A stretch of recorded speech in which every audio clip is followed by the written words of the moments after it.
We have more in-depth coverage now on campaign 2010. The Democratic tsunami that was felt across the country wasn't evident here in Rhode Island. Eyewitness News political analyst Joe Fleming joins us now for maybe some reasons why not one Republican will hold a high office in Rhode Island. That's incredible. This is the first time in a long time Republicans over the years have held on to the governorship, which really kept them active in the state. But right now, the highest-ranking Republican is the mayor of Warwick and Mayor of Cranston, and the mayor of Warwick is a Lincoln Chafee supporter.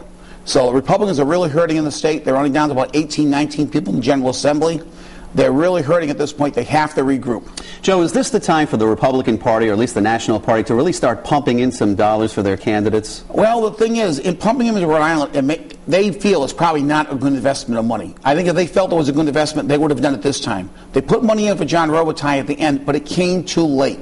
He needed money earlier on. Same thing with John Laughlin. These people need seed money to get their campaigns going. Dumping money in the last 2 weeks gives them a boost, but it doesn't give them a big enough boost to win the election, and we saw that last night. You know, we heard so much about the Tea Party. There were so many rallies. Really, it was not a big night for them. No, not in Rhode Island. Tea Party, they picked up a couple people they supported in the General Assembly races won. A number of them were already there. They were incumbents. They did pick up a couple open seats.